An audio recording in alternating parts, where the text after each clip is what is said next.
Urine problem, sudden ಆಗಿ urine pass ಮಾಡೋದು ನಿಂತು ಹೋಗ್ಬಿಡುತ್ತೆ. ಕಾಲಲ್ಲಿ ಇಲ್ಲ ಕೈಯಲ್ಲಿ ಆ ಥರ ವೀಕ್ನೆಸ್ ಬಂದಿದೆ, ಎಂಥ ಮೆಡಿಸಿನ್ ಕೊಟ್ಟರು ವರ್ಕ್ ಆಗಿಲ್ಲ, ಇನ್ನೂ ಪೇನ್ ಇದೆ, ಬೆಡ್ ರೆಸ್ಟ್ ಇಂದ ಡಿಸ್ಕ್ ಪ್ರಾಬ್ಲಮ್ ವಾಸಿ ಆಗುತ್ತೆ ಅನ್ನೋದು ತಪ್ಪು. ಬಟ್ ಅದರ್ವೈಸ್ ತುಂಬ ಹೊತ್ತು ಬೆಲ್ಟ್ ಯೂಸ್ ಮಾಡೋದ್ರಿಂದನೂ ಒಳ್ಳೇದಲ್ಲ. So belt is only used for the acute period. ಇಲ್ಲ ಪುಷ್ ಮಾಡೋಣ, ನೋಡೋಣ, ನಾಳೆ ಇವತ್ತು ಮಾಡೋಣ, but that will start slowly hampering their day to day activities. ಅವ್ರ ವರ್ಕ್ ಎಫಿಷಿಯನ್ಸಿ ಕಮ್ಮಿ ಆಗುತ್ತೆ, ಮನೇಲಿ ಆ್ಯಕ್ಟಿವಿಟೀಸ್ ಕಮ್ಮಿ ಆಗುತ್ತೆ, ಅದರಿಂದ they go into sleep ಎಲ್ಲ ಡಿಸ್ಟರ್ಬ್ ಆಗುತ್ತೆ. ಇದರಲ್ಲಿ ತುಂಬ ಜಾಸ್ತಿ ನೋವಿರುತ್ತೆ. ನಾವು ಬೇರೆ ಕಾಲಿಗೂ ಸ್ಪ್ರೆಡ್ ಆಗಬಹುದು, ಎರಡು ಕಾಲಲ್ಲೂ ವೀಕ್ನೆಸ್ ಬರುತ್ತೆ, ಕಾನ್ಸ್ಟೆಂಟ್ ಒಂದೇ ಪೊಸಿಷನಲ್ಲಿ ಕೂತಿರ್ತಾರೆ. ಇದರಿಂದ ಏನಾದರೂ ಸಡನ್ ಆಗಿ ಪೇನ್ ಬಂತು ಅಂದರೆ ಅದನ್ನು ಖಂಡಿತ ನೆಗ್ಲೆಕ್ಟ್ ಮಾಡಬಾರ್ದು. ಬಿಕಾಸ್ ನಮ್ಮ ಹತ್ರ ಇರೋದು ಸ್ಪೈನ್ ಒಂದೇ, it is like the pillar of our body. ಎಲ್ಲ ಪ್ರೆಷರು ನಾವು ಇರೋ ಒಂದು ಸ್ಪೈನ್ ಅನ್ನೋ ಪಿಲ್ಲರ್ ಮೇಲೆ ನಾವು ಹಾಕೋದು ಒಳ್ಳೆಯದಲ್ಲ. ಮೊಬೈಲ್ ಯೂಸ್ ಮಾಡುವಾಗ ಕತ್ ಹಿಂಗೆ ಬಗ್ಗಿಸ್ತೀವಿ, ಕೂತಿರುವಾಗ ಚೇರಲ್ಲಿ ಸ್ಟ್ರೇಟಾಗಿ ಕೂರೋದಿಲ್ಲ, ಆ ಎಸ್ ಶೇಪಲ್ಲಿರೋ ಸ್ಪೈನು ಸಿ ಶೇಪಿಗೆ ಕನ್ವರ್ಟ್ ಆಗುತ್ತೆ, which is very dangerous for the spine. During pregnancy the chances of disc prolapse, during hormonal changes. So disc ಸಮಸ್ಯೆ ಇತ್ತು ಅಂತ ಹೇಳಿದ್ರೆ ಆಪರೇಷನ್ ಖಂಡಿತ ಅಂತ ಅನ್ಕೋತಾರೆ. ಸೊ ಇದ್ರ ಬಗ್ಗೆ ಏನು ಹೇಳ್ತೀರಾ ಡಾಕ್ಟರ್?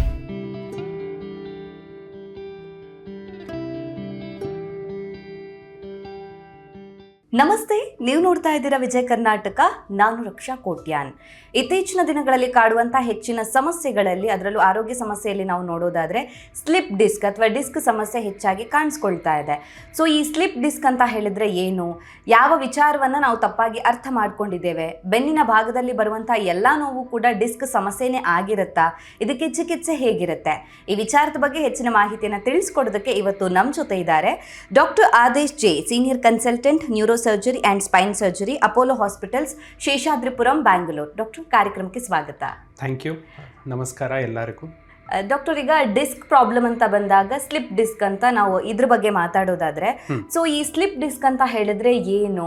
ಸೊ ಬೆನ್ನಿನ ಭಾಗದಲ್ಲಿ ಬರುವಂಥ ಎಲ್ಲ ನೋವನ್ನ ಕೂಡ ನಾವು ಅದು ಡಿಸ್ಕ್ ಪೇನ್ ಅಂತಲೇ ಕನ್ಸಿಡರ್ ಮಾಡೋದಕ್ಕಾಗತ್ತಾ? ಇದ್ರ ಬಗ್ಗೆ ತಿಳಿಸ್ಕೊಡೋದಾದ್ರೆ. ಖಂಡಿತ. ಸ್ಲಿಪ್ ಡಿಸ್ಕ್ ಅಂದರೆ ನಮ್ಮ ಬೆನ್ನು ಹೆಂಗಿದೆ ಅಂದರೆ, ಒಂದು ಮೂಳೆ ಇರುತ್ತೆ, ಆ ಮೂಳೆ ಕೆಳಗೆ ಡಿಸ್ಕ್ ಅಂತ ಒಂದು ಮೆಟೀರಿಯಲ್ ಇರುತ್ತೆ. We can call it like a cushion between two bones ಅನ್ಬೋದು. ಸೊ ಇದು ಕೆಲಸ ಏನು ಅಂದರೆ, ಬಿಕಾಸ್ ನಮ್ಮ ಬೆನ್ನು ಯಾವಾಗಲೂ ಮೂವ್ಮೆಂಟ್ ಆಗ್ತಾನೆ ಇರುತ್ತೆ, ಸೊ ಅದರಿಂದ ಅದಕ್ಕೆ ಕುಷನ್ ಬೇಕಾಗುತ್ತೆ. So this cushion what is called as the disc material. But ನಾವು ಯಾವಾಗ ನಮ್ಮ ಬೆನ್ನನ್ನು ಕರೆಕ್ಟಾಗಿ ನೋಡ್ಕೊಳ್ಳೋದಿಲ್ಲ, ಇಲ್ಲಾಂದರೆ ಏನಾದರೂ ಅಪಘಾತ ಆಗಿರ್ಬೋದು, ಟ್ರಾಮಾ ಆಗಿರ್ಬೋದು, ಡಿಜನರೇಷನ್ ಆಗಿರ್ಬೋದು, ಸೊ ಇಂಥ ಕಾರಣದಲ್ಲಿ ಡಿಸ್ಕ್ ಹೊರಗೆ ಬರುತ್ತೆ. ಯಾವಾಗ ಅದು ಹೊರಗೆ ಬರುತ್ತೆ because of the extreme pressure, ಆವಾಗ ಅದು ನರಗಳೇನು ಅಕ್ಕಪಕ್ಕ ಇರೋ ನರಗಳ ಮೇಲೆ ಪ್ರೆಷರ್ ಕಾಸ್ ಮಾಡುತ್ತೆ. ಅದರಿಂದ ಪೇಷಂಟ್ಗೆ ನೋವು ಮತ್ತು ವೀಕ್ನೆಸ್ ಇದೆಲ್ಲ ಬರೋ ಸಾಧ್ಯತೆಗಳಿರುತ್ತೆ. ಸೊ ಇದಕ್ಕೆ ಸ್ಲಿಪ್ ಡಿಸ್ಕ್ ಅಂತ ನಾವು ಕರಿತೀವಿ. Slip disc is a broad terminology ಅಂತ ಹೇಳ್ಬೋದು. ಅದು ಬರೀ ಒಂದು ಡಿಸ್ಕ್ ಸ್ಲಿಪ್ ಆಗಿರುತ್ತೆ ಅಂತಲ್ಲ, there are multiple stages of slip disc. Okay, ಅದರಲ್ಲೂ ಸ್ಟೇಜಸ್ ಇರುತ್ತೆ. ಹೌದು, ಖಂಡಿತ. ಸೊ ಈಗ ಬಾಡಿಯಲ್ಲಿ ಯಾವ ಭಾಗದಲ್ಲಿ, ಬೆನ್ನಿನ ಹಿಂಭಾಗದಲ್ಲಿ ಪೇನ್ ಬಂದ್ರೆ ನಾವು ಅದನ್ನ ಸ್ಲಿಪ್ ಡಿಸ್ಕ್ ಆಗಿರಬಹುದು ಅಂತ ಊಹಿಸೋದಕ್ಕೆ ಸಾಧ್ಯ ಆಗುತ್ತೆ? ಹೌದು, ಎಲ್ಲಾ ಬೆನ್ನಿನ ಪೇನು ಸ್ಲಿಪ್ ಡಿಸ್ಕ್ ಅಂತ ಹೇಳೋದಕ್ಕಾಗೋದಿಲ್ಲ, ಬಟ್ ಸ್ಲಿಪ್ ಡಿಸ್ಕ್ ಅಲ್ಲಿ ಖಂಡಿತ ಬ್ಯಾಕ್ ಪೇನ್ ಬರುತ್ತೆ. ಅದಕ್ಕೆ ಬಟ್ ಬೆನ್ನಲ್ಲಿ ಪೇನು ಹಲವಾರು ಕಾರಣದಿಂದಾನು ಬರಬಹುದು. ಮಸಲ್ಸ್ ಏನಾದರೂ ಟೈಟ್ ಆಯಿತು, ಸ್ಟ್ರೆಚ್ ಆಯಿತು, ಅದರಿಂದನೂ ಪೇನ್ ಬರಬಹುದು. ಇಲ್ಲ ನರಗಳ ಒಳಗೆ ಏನಾದರೂ ತೊಂದರೆ ಇದ್ರೂ ಪೇನ್ ಬರಬಹುದು. ಇಲ್ಲ ಅಂದರೆ ಎಷ್ಟೊಂದು ಸರಿ ಈ ಅಬ್ಡಾಮಿನಲ್ ಇಶ್ಯೂಸ್, ಇಲ್ಲ ಪೆಲ್ವಿಕ್ ಇಶ್ಯೂಸ್ ಅಂತ ಹೇಳ್ತೀವಿ, ಈ ಗರ್ಭಕೋಶದಲ್ಲಿ ಪ್ರಾಬ್ಲಮ್ ಇರೋದು, ಹೊಟ್ಟೆನಲ್ಲಿ ಪ್ರಾಬ್ಲಮ್ ಇರೋದು, ಇಂಥ ಕಾರಣದಲ್ಲೂ ರೆಫರ್ಡ್ ಪೇನ್ ಅಂತ ಹೇಳ್ತೀವಿ. ಆವಾಗ ಅಲ್ಲಿರೋ ಪೇನು ಬೆನ್ನಿಗೆ ಇಲ್ಲ ಬೇರೆ ಭಾಗಕ್ಕೆ ಇಲ್ಲ ಸ್ಪೈನ್ಗೆ ರೆಫರ್ ಆಗಿ ರೆಫರ್ಡ್ ಪೇನ್ ಸಹಿತ ಬರಬಹುದು.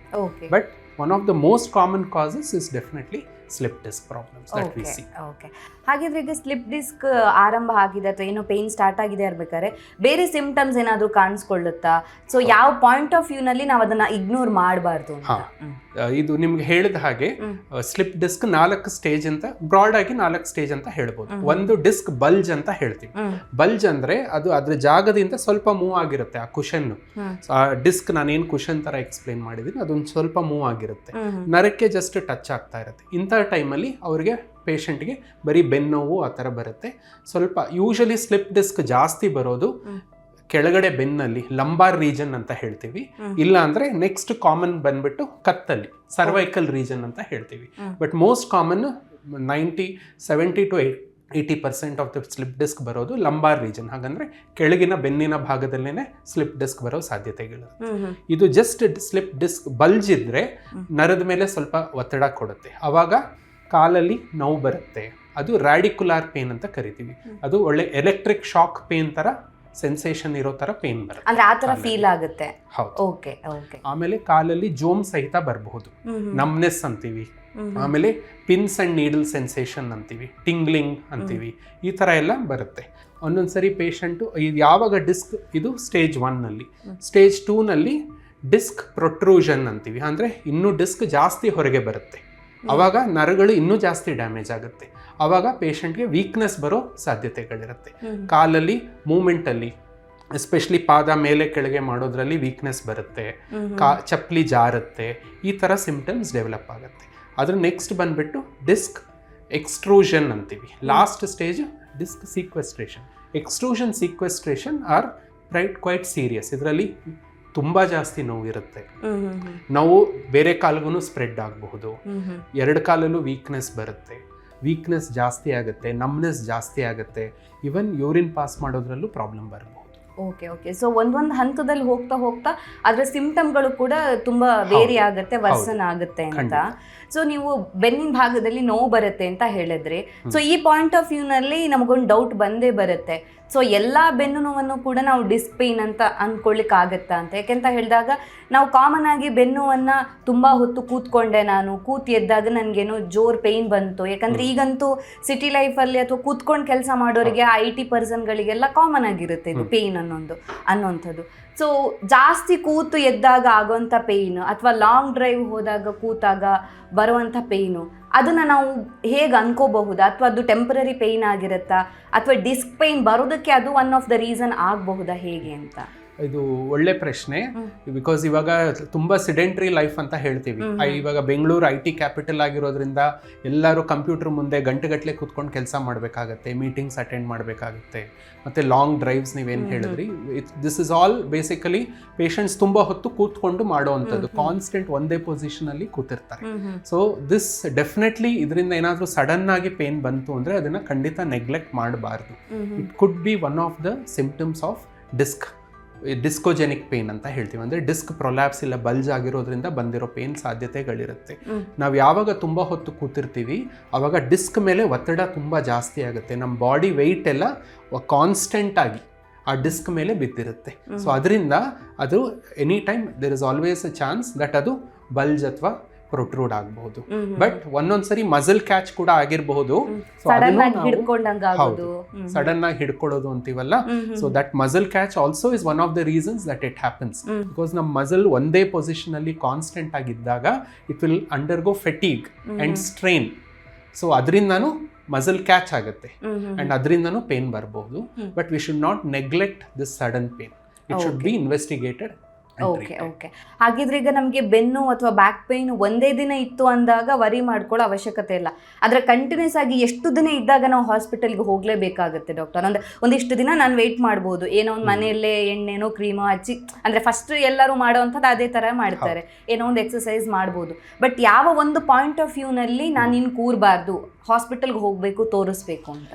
ಫಸ್ಟು ಇದು ಪೇನ್ ಏನಾದರೂ ಮೈಲ್ಡ್ ಟು ಮಾಡ್ರೇಟ್ ತಡೆಯುವಂಥ ಪೇನ್ ಇತ್ತು ಅಂದರೆ, ಕಾಲಲ್ಲಿ ನಿಮಗೆ ಅಥವಾ ರೇಡಿಯೇಷನ್ ಅಂತ ಏನು ಹೇಳಿದೆ, ಕಾಲಲ್ಲಿ ಎಲೆಕ್ಟ್ರಿಕ್ ಶಾಕ್ ಥರ ಇಲ್ಲ, ಬರೀ ಬೆನ್ನಲ್ಲಿ ಮಾತ್ರ ನೋವಿದೆ, ತಡೆಯುವಂಥ ಪೇನ್ ಇದೆ ಅಂದರೆ 1 to 2 ವೀಕ್ಸ್ ತನಕ ನೀವು ಮನೆ ಮತ್ತು ಫಿಸಿಯೋಥೆರಪಿ ಇದೆಲ್ಲ ಮಾಡಿ ಇದು ಟ್ರೈ ಮಾಡಬಹುದು ನೀವು. ಬಟ್ 1 ವಾರ ಇಲ್ಲ 2 ವಾರಕ್ಕಿಂತ ಜಾಸ್ತಿ ಇದ್ರೆ ಖಂಡಿತ I advise you to seek medical attention. Okay okay. ಹಾಗಿದ್ರೆ ಇದಕ್ಕೆ ಮುಖ್ಯ ಕಾರಣ ಏನು? ಡಿಸ್ಕ್ ಪ್ರಾಬ್ಲಮ್ ಯಾವ ಕಾರಣಗಳಿಂದ ಬರುತ್ತೆ ಅಂತ? ಡಿಸ್ಕ್ ಪ್ರಾಬ್ಲಮ್ಸ್ಗೆ ಹಲವಾರು ಕಾರಣಗಳಿರುತ್ತೆ. ಒಂದು ನಮ್ದು ಸಿಡೆಂಟ್ರಿ ಲೈಫ್ ಸ್ಟೈಲ್ ಅಂತ ಹೇಳ್ತೀವಿ. ಸಿಡೆಂಟ್ರಿ ಲೈಫ್ ಸ್ಟೈಲ್ ಅಂದ್ರೆ ನಾವು ಜಾಸ್ತಿ ಎಕ್ಸಸೈಸ್ ಮಾಡೋದಿಲ್ಲ, ನಮ್ಮ ಕೋರ್ ಮಸಲ್ಸ್ ಅಂತೀವಿ. ನಾವು ಎಲ್ಲ ಕಡೆ ನೋಡಿದ ಹಾಗೆ ಎಲ್ಲರೂ ಬೈಸೆಪ್ಸು ಇದೆಲ್ಲ ಡೆವಲಪ್ ಮಾಡ್ಕೊತಾರೆ. ನಮ್ಮ ಬ್ಯಾಕ್ ಮಸಲ್ಸ್ ಜಾಸ್ತಿ ಜನ ಅದ್ರ ಬಗ್ಗೆ ಯೋಚನೆನೂ ಮಾಡೋದಿಲ್ಲ, ಕಾನ್ಸಂಟ್ರೇಟ್ ಮಾಡಲ್ಲ. They are our core muscles ಅಂತ ಕರಿತೀವಿ. ಸೊ ಈ core muscle strengthening is very important. So you have to do appropriate exercises every day so that these muscles are all well developed and strong. Because ನಮ್ಮ ಹತ್ರ ಇರೋದು spine ಒಂದೇ. It is like the pillar of our body. So ಈ pillar ಮೇಲೆ ನಾವು ಎಲ್ಲ pressure ಹಾಕೋದಿಲ್ಲ. ನಾವು ಒಳ್ಳೆ ಬಿಲ್ಡಿಂಗ್ ಥರ ಅಂದ್ಕೊಂಡ್ರೆ ಎಲ್ಲ ಪ್ರೆಷರು ನಾವು ಇರೋ ಒಂದು ಸ್ಪೈನ್ ಅನ್ನೋ ಪಿಲ್ಲರ್ ಮೇಲೆ ನಾವು ಹಾಕೋದು ಒಳ್ಳೆಯದಲ್ಲ. But luckily we have muscles which are surrounding this spine. So if we strengthen these muscles, the workload on the spine will reduce. So spine ge kammi ಒತ್ತಡ ಬೀಳುತ್ತೆ, because this work is divided between the spine as well as the surrounding muscles. So it is very important to develop core muscle exercises. ನಾವು ಎಲ್ಲರೂ ಮಾಡಲೇಬೇಕು. Number 2, sedentary lifestyle. ಕಾನ್ಸ್ಟೆಂಟಾಗಿ ಯಾವತ್ತೂ ಕೂತಿರಬಾರ್ದು. ನಾವು ಕೂತೇ ಇರ್ತೀವಿ ಅಂದರೆ at least every half an hour 1 to 2 minutes break ಆದರೂ ತಗೊಳ್ಬೇಕಾಗುತ್ತೆ. So that the blood circulation improves in the spine and blood circulation improves in the muscles of the back. ಅದಕ್ಕೆ ಹಾಗಿದ್ರೆ ನಾವು ಕೂತ್ಕೊಳ್ಳುವಂತ ಪೊಸಿಷನ್ ಎಷ್ಟು ಮ್ಯಾಟರ್ ಆಗುತ್ತೆ? ತುಂಬಾ ಮ್ಯಾಟರ್ ಆಗುತ್ತೆ ಅಂತ. Thank you. ತುಂಬಾ ಮ್ಯಾಟರ್ ಆಗುತ್ತೆ ಇದು.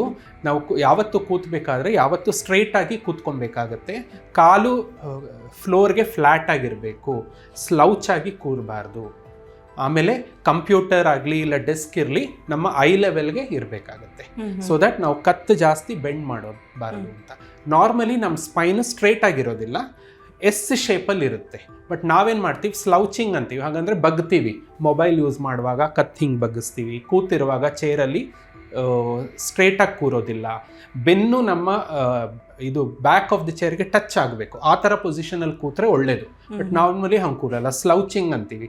ಆ ಥರ ಎಲ್ಲ ಕೂರ್ತೀವಿ. ಅವಾಗ ಏನಾಗುತ್ತೆ, ಆ ಎಸ್ ಶೇಪಲ್ಲಿರೋ ಸ್ಪೈನ್ ಸಿ ಶೇಪಿಗೆ ಕನ್ವರ್ಟ್ ಆಗುತ್ತೆ, which is very dangerous for the Spain.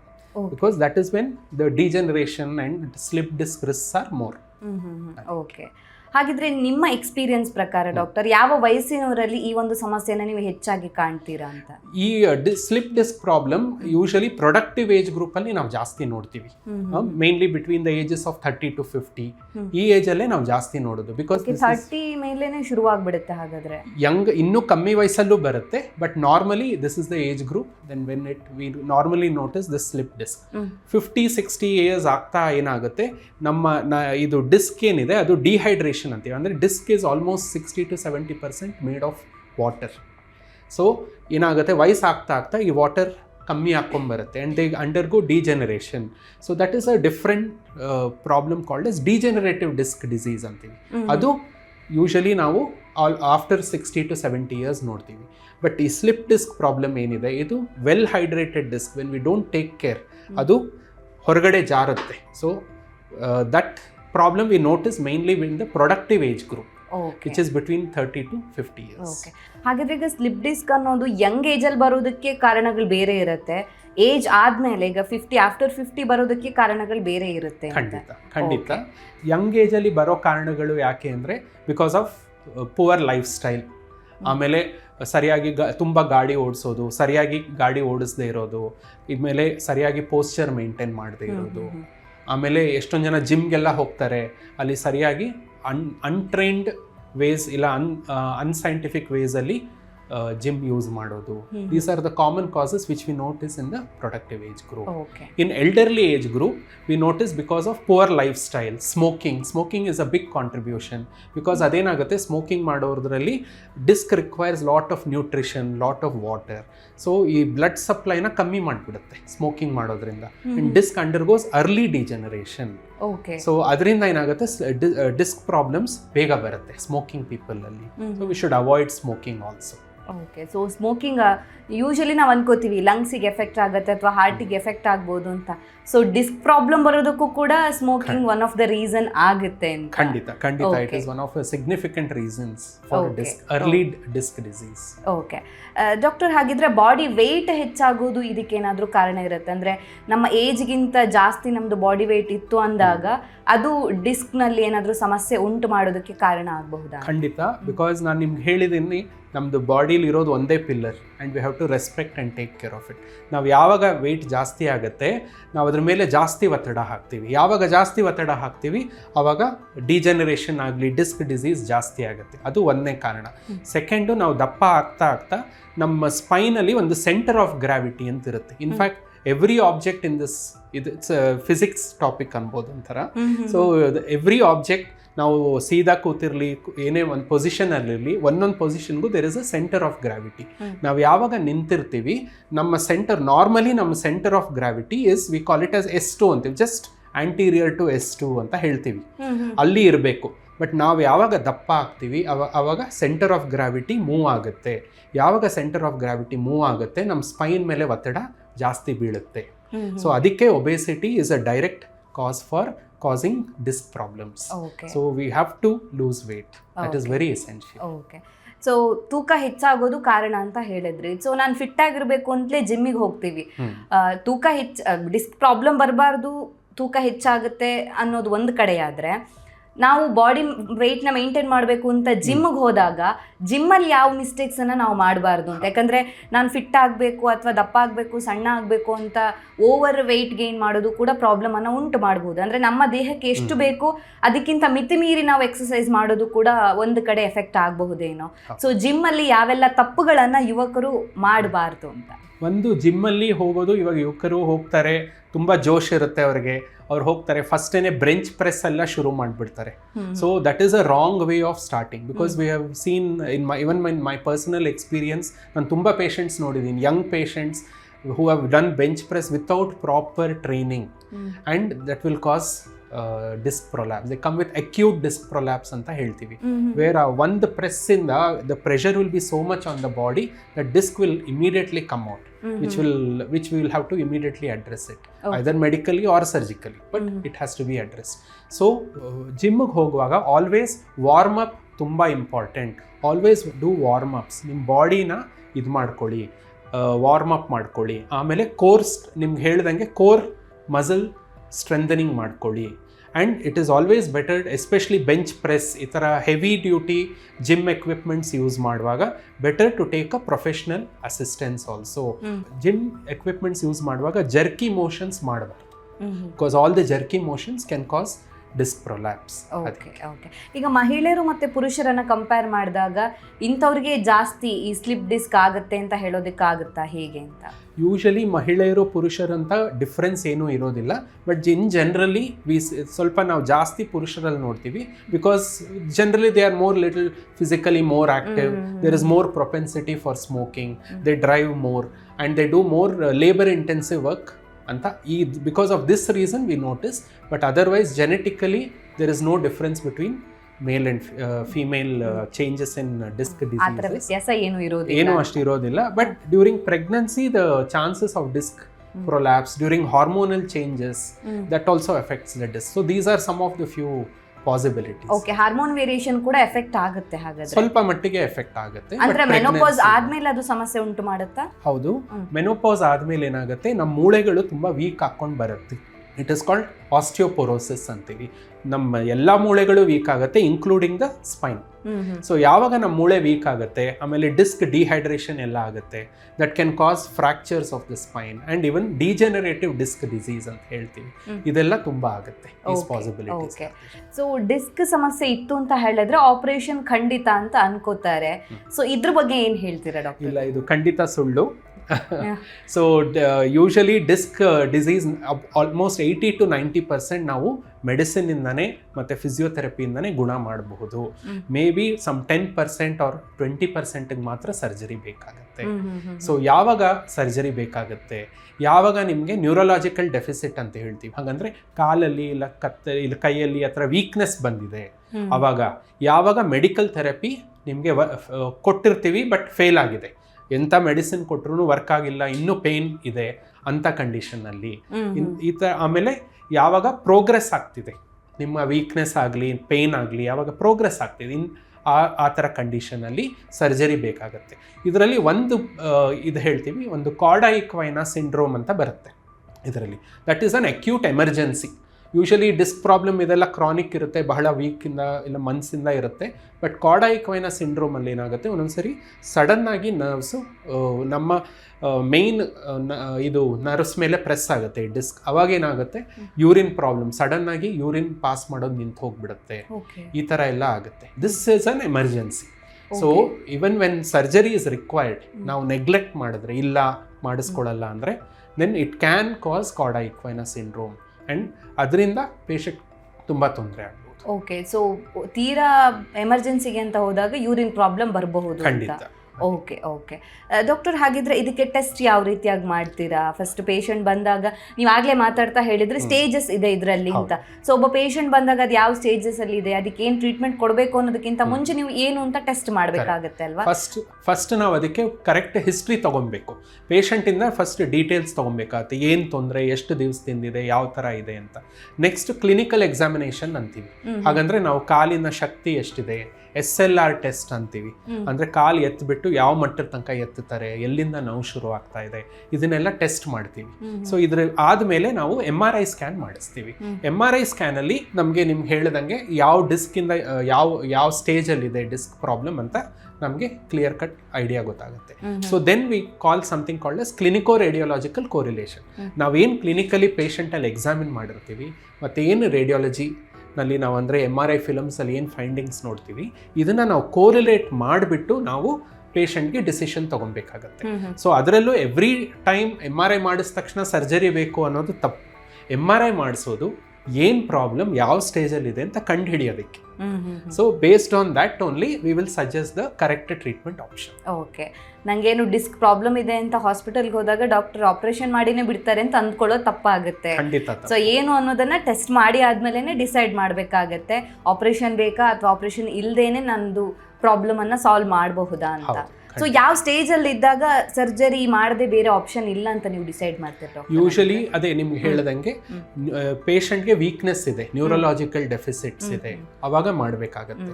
ಮತ್ತೆ MRI ಅಲ್ಲಿ ಡಿಸ್ಕ್ ಎಕ್ಸ್ಟ್ರೋಷನ್ ಇದೆ, ಇಲ್ಲ ಸೀಕ್ವೆಸ್ಟ್ರೇಷನ್ ಇದೆ, ಲಾಸ್ಟ್ ಸ್ಟೇಜ್ ಅಂದಲ್ಲ.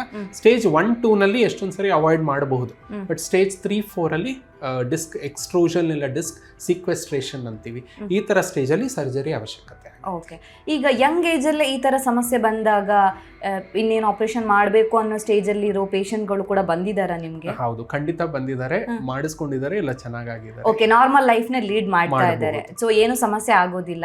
ಯಾಕೆಂದ್ರೆ ನಂದು ನೆಕ್ಸ್ಟ್ ಪ್ರಶ್ನೆ ಇದ್ದಿದೆ, ಡಿಸ್ಕ್ ಪ್ರಾಬ್ಲಮ್ ಇದ್ದಾಗ ನಾವು ಬೆಡ್ ರೆಸ್ಟ್ ಮಾಡಬೇಕಾ ಅಥವಾ ಫಿಸಿಕಲಿ ಆಕ್ಟಿವ್ ಆಗಿರ್ಬೇಕಾ ಅಂತ. ಯಾಕಂದ್ರೆ ಒಂದ್ಸತಿ ಈ ತರ ಸಮಸ್ಯೆಗಳು ಬಂದಾಗ ಅದೊಂದು ತಲೆಯಲ್ಲಿ ಕೂತ್ ಬಿಟ್ಟಿರುತ್ತೆ, ಓ ನಂದು ಲೈಫ್ ಮುಗ್ದೆ ಹೋಯ್ತು, ನಾನು ಇನ್ನು ಜಾಸ್ತಿ ಓಡಾಡೋದಕ್ಕೆ ಆಗೋದಿಲ್ಲ, ನಾರ್ಮಲ್ ಲೈಫ್ ನ ಲೀಡ್ ಮಾಡೋದಕ್ಕೆ ಆಗೋದಿಲ್ವೇನೋ ಅನ್ನೋ ಒಂದು ಭಯ ಕೂತ್ ಬಿಡುತ್ತೆ.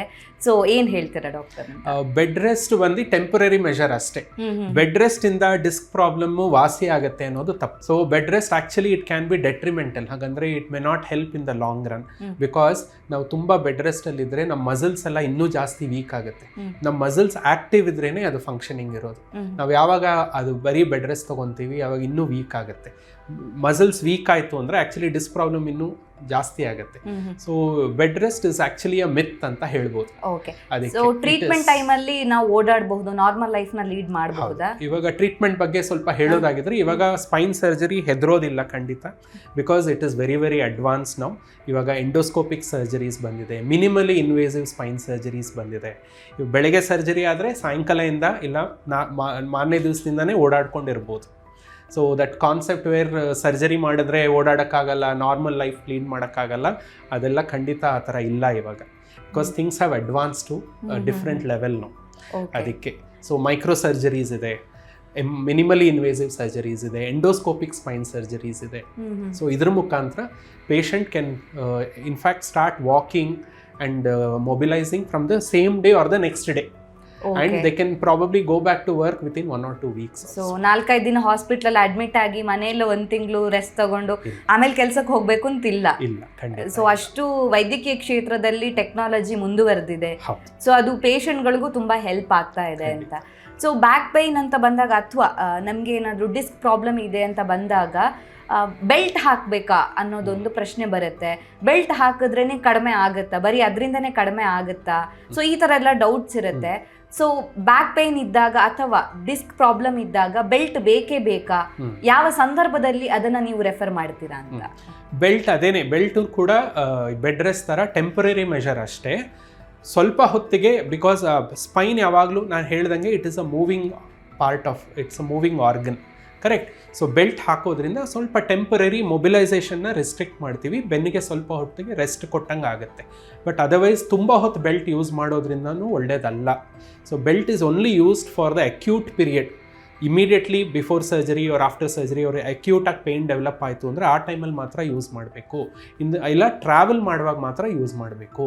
ಬಟ್ ರೆಗ್ಯುಲರ್ಲಿ ಬೆಲ್ಟ್ ಯೂಸ್ ಮಾಡೋದು ಒಳ್ಳೆಯದಲ್ಲ. ಅದರಿಂದನೂ ಮಸಲ್ಸ್ ಎಲ್ಲ ಥಿನ್ ಆಗುತ್ತೆ ಆ್ಯಂಡ್ ಅದು ಕಾನ್ಸ್ಟೆಂಟ್ ಪ್ರೆಷರ್ ಬೀಳುತ್ತೆ ನಮ್ಮ ಮಸಲ್ಸ್ ಮೇಲೆ ಆ್ಯಂಡ್ ಮಸಲ್ಸ್ ಕ್ಯಾನ್ ಡಿಜೆನರೇಟ್. ಆಮೇಲೆ ನಮ್ಮ ಸೈಕಲಾಜಿಕಲಿ ಆಲ್ಸೋ ನಂಗೆ ಬೆಲ್ಟ್ ಇಲ್ಲದೆ ಇದ್ರೆ ನಾನೇನು ಮಾಡೋಕ್ಕೆ ಆಗಲ್ಲ ಈ ಕಾನ್ಸೆಪ್ಟ್ ಬಂದುಬಿಡುತ್ತೆ. So psychologically they will get dependent on the belt.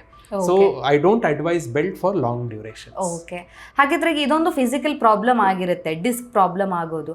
ಆದರೆ ಇದು ಮೆಂಟಲಿ ಹೇಗೆ ನಮಗೆ ಎಫೆಕ್ಟ್ ಮಾಡುತ್ತೆ ಅಂದರೆ, ಒಂದು ಕಡೆಯಿಂದ ನನಗೆ ಆಗಲೇ ಮಾತಾಡಿದ ಹಾಗೆ ನಾವು ನನಗೆ ನಾರ್ಮಲ್ ಲೈಫ್ನ ಲೀಡ್ ಮಾಡೋದಕ್ಕೆ ಆಗೋದಿಲ್ವೇನೋ ಒಂದು ಭಯ ಕೂತಿರುತ್ತೆ.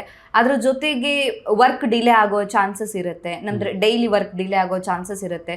ಸೊ ಮೆಂಟಲಿ ಅವರು ಬ್ರೇಕ್ ಡೌನ್ ಆಗ್ತಾರಾ? ನಿಮ್ಮ ಎಕ್ಸ್ಪೀರಿಯನ್ಸಲ್ಲಿ ಈ ಥರ ಕೇಸಸ್ಗಳನ್ನ ನೀವೇನಾದರೂ ನೋಡಿದ್ದೀರಾ ಹೇಗೆ ಅಂತ? ಖಂಡಿತ. Actually mental part is a huge problem with disc and spine diseases. Because ಎಷ್ಟೊಂದು ಸರಿ ಅವ್ರು ಹೇಳ್ಕೊಡೋದೇ ಇಲ್ಲ ಪುಷ್ ಮಾಡೋಣ, ನೋಡೋಣ, ನಾಳೆ ಇವತ್ತು ಮಾಡೋಣ. But that will start slowly hampering their day to day activities. ಅವ್ರ ವರ್ಕ್ ಎಫಿಷಿಯನ್ಸಿ ಕಮ್ಮಿ ಆಗುತ್ತೆ, ಮನೇಲಿ ಆ್ಯಕ್ಟಿವಿಟೀಸ್ ಕಮ್ಮಿ ಆಗುತ್ತೆ. ಅದರಿಂದ ದೇ ಗೋ ಇಂಟು ಸ್ಲೀಪ್ ಎಲ್ಲ ಡಿಸ್ಟರ್ಬ್ ಆಗುತ್ತೆ. ಸೊ ಅದರಿಂದ ಅವರು ಡಿಪ್ರೆಷನ್ಗೆ ಹೋಗ್ತಾರೆ, ಆಂಗ್ಸೈಟಿ ಡೆವಲಪ್ ಆಗುತ್ತೆ. ಇದೆಲ್ಲ ವೆರಿ ಕಾಮನ್. ಸೊ ನಾವು ಆ್ಯಕ್ಚುಲಿ ಟ್ರೀಟ್ಮೆಂಟ್ ಕೊಡುವಾಗಲೂ sometimes we include some medications called as SSRIs ಅಂತ ಹೇಳ್ತೀವಿ, ಸೆಲೆಕ್ಟಿವ್ ಸೆರೋಟೋನಿನ್ ರಿಸೆಪ್ಟರ್ ಇನ್ಹಿಬಿಟರ್ಸ್ ಅಂತ, ರಿಅಪ್ಟೇಕ್ ಇನ್ಹಿಬಿಟರ್ಸ್. ಸೊ ಇದೆಲ್ಲ ಏನಕ್ಕೆ ಅಂದರೆ ಮೆಂಟಲ್ ಆಂಗ್ಸೈಟಿನೂ ಕಮ್ಮಿ ಮಾಡಬೇಕು ನಾವು, because it holistically affects the patient. So we include that also in our treatment regimen. ಅದಕ್ಕೆ ಸೊ ಮೆಂಟಲ್ ಆಸ್ಪೆಕ್ಟ್ ಯಾವಾಗ ಕಮ್ಮಿ ಆಗುತ್ತೆ? When patient is pain free, when patient is able to work independently and patient does not have these nagging aches, pains, patient is getting good sleep. These are very essential. But with disc disease, these things are definitely hampered. Okay. And that causes ಅದರಿಂದ ಅವರಿಗೆ mental ಆಂಗ್ಸೈಟಿನೂ ಆಗ್ಬೋದು, depression. Okay, ಒಂದು ವೇಳೆ severe ಸ್ಟೇಜಿಗೆ ಹೋದಾಗ ಅವ್ರು proper ಟೈಮಲ್ಲಿ treatment ತಗೊಂಡಿಲ್ಲ ಅಂದಾಗ ಫ್ಯೂಚರಲ್ಲಿ ಅವರಿಗೆ ಇದು ಲೈಫ್ ಲಾಂಗಿಗೆ ಒಂದು ರೀತಿ ಕಟ್ಟಿಟ್ಟ ಬುತ್ತಿ ಅನ್ನೋ ಥರ ಆಗುತ್ತಾ ಹೇಗೆ ಅಂತ? ಆ ಥರ ಈಗ ಕಾಲದಲ್ಲಿ ಆ ಥರ ಆಗೋ ಚಾನ್ಸಸ್ ತುಂಬ ಕಮ್ಮಿ. But the possibility is always there. ನಿಮ್ಗೆ ಹೇಳ್ದಂಗೆ ಕಾರ್ಡೈಕ್-ವೈನ್ ಆಯಿತು ಅಂದರೆ ಸಿಂಡ್ರೋಮ್ ಆ ಥರ ಸ್ಟೇಜಿಗೆ ಹೋದ್ರು ಅಂದರೆ ಅವಾಗ ಏನು ವೀಕ್ನೆಸ್ ಬರುತ್ತೆ ಅದೆಲ್ಲ ಪರ್ಮನೆಂಟ್ ಕೂಡ ಆಗ್ಬೋದು. ಅವಾಗ ಅವ್ರ ಲೈಫ್ ರಿಯಲಿ ಎಫೆಕ್ಟ್ ಆಗುತ್ತೆ. ಅದಕ್ಕೆ ನಾನು ಹೇಳೋದು, ಸ್ಪೈನ್ ಪ್ರಾಬ್ಲಮ್ ಇರೋದನ್ನು ಅರ್ಲಿ ಸ್ಟೇಜಸ್ಸಲ್ಲೇ ಕರೆಕ್ಟ್ ಟ್ರೀಟ್ಮೆಂಟ್ ತೊಗೊಂಡ್ರೆ you can prevent a lifelong suffering. And now it is easily treatable with good therapy. It is easily manageable. Okay, ಹಾಗಿದ್ರೆ ಈ ಡಿಸ್ಕ್ ಪ್ರಾಬ್ಲಮ್ ಬರದೇ ಇರೋ ರೀತಿಯಲ್ಲಿ ತಡೆಗಟ್ಟೋದಕ್ಕೆ ಸಾಧ್ಯ ಆಗುತ್ತಾ? ನಿಮ್ಮ ಕಡೆಯಿಂದ ಏನಾದರೂ ಸಲಹೆ ಇದೆಯಾ ಅಂತ ಡಾಕ್ಟರ್? ಖಂಡಿತ. ಡಿಸ್ಕ್ ಪ್ರಾಬ್ಲಮ್ ಬರದೇ ಇರೋದಕ್ಕೆ ಒಂದು, ವೆಯ್ಟ್ನ ಕರೆಕ್ಟ್ ಕಂಟ್ರೋಲಲ್ಲಿ ಇಟ್ಕೊಳ್ಳಿ, ಕರೆಕ್ಟ್ ಎಕ್ಸಸೈಸಸ್ ಮಾಡಿ, ಒಳ್ಳೆ ಊಟ ತಿಂಡಿ, ವೆರಿ ಎಸೆನ್ಷಿಯಲ್, ಪ್ರಾಪರ್ ನ್ಯೂಟ್ರಿಷನ್, ಚೆನ್ನಾಗಿ ನೀರು ಕುಡೀರಿ. ನಿಮ್ಗೆ ಹೇಳ್ದಂಗೆ 60 to 70% of disc is only water. So ಚೆನ್ನಾಗಿ ನೀರು ಕುಡೀರಿ, ಒಳ್ಳೆ ಲೈಫ್ ಸ್ಟೈಲ್ ಇದು ಮಾಡಿ, ಜಾಸ್ತಿ ಹೊತ್ತು ಕೂತಿರಬೇಡಿ, ಒಂದೇ ಪೊಸಿಷನ್ ಮೇಂಟೈನ್ ಮಾಡಬೇಡಿ, ಸ್ಮೋಕಿಂಗ್ ಮಾಡಬೇಡಿ. So these are the things that will actually help in preventing possibility of in good healthy lifestyle basically. So that is the bottom line ಅನ್ಬೋದು. If you have a good healthy lifestyle you can definitely prevent a disc problem. Okay, so young ಏಜಲ್ಲಿ ಇದನ್ನೆಲ್ಲ ಮಾಡಿದಾಗ prevent ಆಗಬಹುದು. ಆದರೆ after 50 ಬರದೇ ಇರೋ ರೀತಿಯಲ್ಲಿ ಏನಾದರೂ ಮಾಡೋದಕ್ಕಾಗತ್ತಾ? ಇಲ್ಲ ಆ ಏಜಲ್ಲಿ ಬಂದೇ ಬರುತ್ತೆ, ಏನೂ ಮಾಡೋದಕ್ಕಾಗೋದಿಲ್ಲ ಅಂತ ಹೇಳ್ತೀರಾ? ಇದು ಒಂದು ವಿಯರ್ಡ್ ಅನಾಲಜಿ ಹೇಳ್ತೀನಿ ನಾನು. Humans are the only animals who are on 2 legs. Correct? So ಇದರಲ್ಲಿ ಏನಾಗುತ್ತೆ, ಎಲ್ಲರೂ 4 ಕಾಲ ಮೇಲೆ ಇರ್ತಾರೆ. ಪ್ರಾಣಿಗಳ ಸ್ಪೈನು ಹಾರಿಸಾಂಟಲ್ ಇರುತ್ತೆ, parallel to the ground. But human beings, because we are on 2 legs, our spine is perpendicular to the ground. So ನಾವು ಏನೇ ಮಾಡಲಿ ಡಿಸ್ಕ್ ಮೇಲೆ ಸ್ವಲ್ಪ ಗ್ರಾವಿಟಿಯಿಂದನಾದರೂ ಒತ್ತಡ ಇದ್ದೇ ಇರುತ್ತೆ. Correct? But with healthy life style and with good physiotherapy, good, ಇವಾಗ elderly ನೀವು ಹೇಳಿದಂಗೆ, ಎಲ್ಡರ್ಲಿ ಅಂದರೆ ಅವರು ರೆಗ್ಯುಲರ್ ವಾಕಿಂಗ್ ಮಾಡೋದು, BP ಶುಗರ್ ಇದ್ದರೆ ಕಂಟ್ರೋಲಲ್ಲಿ ಇಟ್ಕೊಳ್ಳೋದು, ಬ್ಯಾಡ್ ಹ್ಯಾಬಿಟ್ ಸ್ಮೋಕಿಂಗ್ ಆ ಥರ ಹ್ಯಾಬಿಟ್ಸ್ ಇಲ್ಲದೆ ಇರೋದು, ಆಮೇಲೆ ಅಟ್ಲೀಸ್ಟ್ ಸಿಂಪಲ್ ಸ್ಟ್ರೆಚ್ ಎಕ್ಸಸೈಸಸ್ ಮಾಡೋದು. ಒಂದು ಫ್ಯೂ ಎಕ್ಸಾಂಪಲ್ಸ್ ಕೊಡ್ತೀನಿ. ಕೋಬ್ರಾ ಸ್ಟ್ರೆಚ್ ಎಕ್ಸಸೈಸಸ್ ಅಂತ, ಆಮೇಲೆ ಕ್ಯಾಮಲ್ ಸ್ಟ್ರೆಚ್ ಎಕ್ಸಸೈಸಸ್ ಅಂತೆಲ್ಲ ಇದೆ. ಇದೆಲ್ಲ ತುಂಬ simple. Even elderly people can easily do these exercises. SLR exercises ಅಂತಿದೆ. ಇದೆಲ್ಲ ಮಾಡೋದ್ರಿಂದ they can keep a healthy spine even if they are 60. So ಅದನ್ನ ಮಾಡೋದ್ರಿಂದಾಗಿ ತಡೆಗಟ್ಟಬಹುದು ಅಂತ. ಓಕೆ, ಸೊ ಇದ್ರ ಬಗ್ಗೆ ಮಿತ್ಸ್ ಏನಾದ್ರೂ ಇದೆಯಾ ನಿಮಗೆ ಗೊತ್ತಿರೋ ಹಾಗೆ? ಬೇರೆ ಏನಾದ್ರೂ ಫೈನಲಿ ಹೇಳೋದಾದ್ರೆ ಡಾಕ್ಟರ್? ಅದೇ ಒಂದು ಬೆಡ್ ರೆಸ್ಟ್ ಅಂತ. So bed rest is a myth. Bed rest will actually not cure ಇದು. ಆಮೇಲೆ ಸೆಕೆಂಡ್ ಮಿತ್ ಹೇಳ್ಬೋದು ಅಂದರೆ ಸರ್ಜರಿಗೆ ತುಂಬ ಜನ ಹೆದರ್ಕೊಂಡ್ಬಿಡ್ತಾರೆ. ಸರ್ಜರಿ ಮಾಡಿದ್ರೆ ನಾನೇನು ಕೆಲಸನೇ ಮಾಡೋದಕ್ಕಾಗೋದಿಲ್ಲ, ಏನೂ ಮಾಡೋದಕ್ಕಾಗಲ್ಲ ಇದು ಮಾಡೋದು ಅಂತ. ಸೊ ಅದನ್ನು ತಪ್ಪು. ಇವಾಗೆಲ್ಲ ಅಡ್ವಾನ್ಸ್ ಸರ್ಜರೀಸ್ ಇದೆ ಆ್ಯಂಡ್ ಎಲ್ಲ ಸ್ಪೈನ್ ಪ್ರಾಬ್ಲಮ್ಗೂ ಸರ್ಜರಿ ಬೇಕು ಅಂದ್ಕೊಂಡ್ಬಿಡ್ತಾರೆ. ಡಾಕ್ಟ್ರ್ ಹತ್ರ ಹೋದರೆ ನಮಗೆ ಸರ್ಜರಿ ಮಾಡಿಬಿಡ್ತಾರೆ ಸ್ಪೈನ್ ಅಂತ. ಅದು ಖಂಡಿತ ಇಲ್ಲ. 80 to 90% of spine problems do not need surgery. Okay, ಅದಕ್ಕೆ it is only the 10% or 20% that need surgery. Okay, so ಯಾವ ಕಂಡೀಷನ್ ಅಲ್ಲಿ ಇದ್ದೇವೆ ಅನ್ನೋದು ಮ್ಯಾಟರ್ ಆಗುತ್ತೆ. ಕರೆಕ್ಟ್. ಆಮೇಲೆ ಸೇಮ್ ವಿತ್ ಬೆಲ್ಟ್. ನೋವು ಬಂದಿದೆ, ನಾನು ಬೆಲ್ಟ್ ಹಾಕ್ಕೊತೀನಿ, ಹುಷಾರಾಗ್ತೀನಿ ಅನ್ಕೊತಾರೆ. So that is also common myth. So ಬೆಲ್ಟನ್ನು ಅಷ್ಟೇ ಜಾಸ್ತಿ ಹಾಕ್ಕೊಂಬಾರ್ದು. Okay, thank you so much doctor. ನಮ್ಮ ಇವತ್ತಿನ ಕಾರ್ಯಕ್ರಮದಲ್ಲಿ ಸ್ಲಿಪ್ ಡಿಸ್ಕ್ ಅಂತ ಹೇಳಿದರೆ ಏನು, ಸೊ ಅದು ಬರೋದಕ್ಕೆ ಕಾರಣ ಏನು, ಹೇಗೆ ಪ್ರಿವೆಂಟ್ ಮಾಡ್ಬೋದು, ಟ್ರೀಟ್ಮೆಂಟ್ ಆಪ್ಷನ್ಸ್ ಏನಿದೆ, ಮಿತ್ಸ್ ಯಾವುದೆಲ್ಲ, ಸೊ ಎಲ್ಲ ವಿಚಾರದ ಬಗ್ಗೆ ಒಂದು ಡೀಟೇಲ್ ಆಗಿರುವಂಥ ಇನ್ಫಾರ್ಮೇಷನನ್ನು ನಮ್ಮ ಆಡಿಯನ್ಸ್ಗೆ ತಿಳಿಸ್ಕೊಟ್ಟಿದ್ದೀರಾ. Thank you so much. Thank you. ನಮ್ಮ ಇವತ್ತಿನ ಕಾರ್ಯಕ್ರಮದಲ್ಲಿ ಸ್ಲಿಪ್ ಡಿಸ್ಕ್ ಅಂತ ಹೇಳಿದ್ರೆ ಏನು, ಇದ್ರ ಬಗ್ಗೆ ಸಂಕ್ಷಿಪ್ತ ಮಾಹಿತಿಯನ್ನು ಡಾಕ್ಟರ್ ನಮಗೆ ಇವತ್ತು ತಿಳಿಸ್ಕೊಟ್ಟಿದ್ದಾರೆ. ಆರೋಗ್ಯಕ್ಕೆ ಸಂಬಂಧಿಸಿದಂಥ ಹೆಚ್ಚಿನ ವಿಡಿಯೋಗಳನ್ನು ನಮ್ಮ ವಿಜಯ್ ಕರ್ನಾಟಕ ಹೆಲ್ತ್ ಪೇಜ್ನಲ್ಲಿ ನೀವು ನೋಡಬಹುದು.